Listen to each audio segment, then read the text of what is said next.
Hi guys, మీరు చూస్తున్నారు GK బాబు BTech fish farmer. So ఈ రోజు మనం ఒక విషయం అయితే చెప్తాకైతే వచ్చానండి. సో విషయం ఏంటంటే పేడ.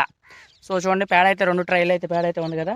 సో ఈ పేడని మనం నానబెట్టి కొంచెం వేరుశనగ చెక్కేసి అలాగే మనం పిల్లెట్ మేత అయితే ఉంది. సో దాన్ని వేసి అయితే మనం చెరువులు అయితే వేయడం అయితే జరుగుతుంది ఊరేసి. ఒకటి నేను పేడ ఖర్చు వచ్చేసరికి మనకి నెలకు వచ్చేసరికి ఎట్లయినా సరే 3,000 రూపాయలు ఖర్చు అయిపోతుంది. 2,500 నుంచి 3,000 రూపాయలు ప్రతి నెల ఖర్చు అవుతుంది.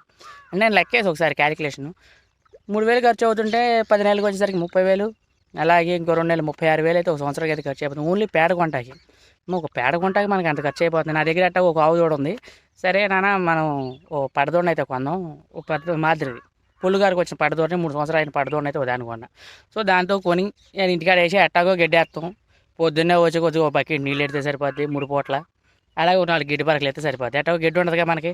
సో ఆ గడ్డి అయితే సరిపోతే అది రోజు వేసిన పేడ అంతా తీసుకొచ్చి ఒక చోట పోగేయడం అయితే జరుగుతుంది. వారానికి వచ్చేసరికి 2-3 ట్రైలు అయితే అవుతుంది.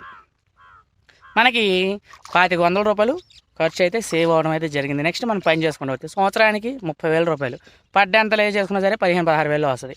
అంటే మనకు 15,000 మిగులుతాయి. ఈ లోపు పడ్డ పులికారికి వస్తుంది, తర్వాత సూడిదవుతుంది ఇదే సంవత్సరంలో. సో ఇలా చేపల చెరువులు కానీ ఎవరైనా సరే చేసేవాళ్ళు పేడ అయితే కంపల్సరీగా వేసుకుంటూ ఉండాలండి. ప్రతి నెల వేసుకుంటూ ఉండాలి. సో దానికి బడ్జెట్ అయితే అవుతూ ఉంటుంది. సో ఆ బడ్జెట్ కంట్రోల్ చేసుకోవాలంటే మనం ఒక గేదెను అయితే మేపుకోండి కంపల్సరీగా. చెరువు గట్టు మీద ఒక గేదెను కట్టేసామనుకోండి, ఓరు అది వేసే పేడ ఆ పక్కన పోగేసుకోండి. అలాగే దాన్ని తీసుకొచ్చి నీళ్ళు ఆ చెరువులో నీళ్ళు తాగొద్ది, ఆ చెరువు గట్టు మీద గడ్డి తింటుంది. ఓకేనా? సో ఇదైతే ప్లాన్ చేసుకోండి అండి. సో నేనైతే అలా అయితే ప్లాన్ చేయడం అయితే జరిగింది. సో గేదెను కూడా మేపుకోవడం అయితే జరుగుతుంది. అది కూడా దూడేనండి, పెద్ద భారీది అయితే కాదు, చిన్నది 15,000-16,000 రూపాయలు పడ్డ అయితే తీసుకోవడం అయితే జరిగింది. అది కూడా స్క్రీన్ మీద వేస్తున్నాను చూడండి ఆ పడ్డను కూడా. సో అది పడ్డ ఆ దూడ పక్కన పేడ అయితే పోగేయడం ఇవన్నీ చేయడం అయితే జరుగుతుంది. సో మనం ఇది బలం అయితే చెరగూస్తుందండి కంపల్సరీగా. నెక్స్ట్ ఏంటంటే చెరువులో బలం అయితే ఉండాలి కంపల్సరీగా. కొత్త చెరువులు బలం లేకలేదు అనుకోండి, చేప పిల్ల అయితే పెద్ద గ్రోత్ అయితే సరిగ్గా ఉండదు. సో అందుకే పెద్ద కొత్త చెరువులైనా పాత చెరువులైనా సరే బలం ఉండడం కోసం పేడ వేసుకోండి, అలాగే కోళ్ళ ఎరువు అయితే వేసుకోండి. వారానికి ఒకసారి అయినా సరే ఏమాకండి, కొంచెం లిమిట్ రెగ్యులర్ ఫీడింగ్ ఉండాలి.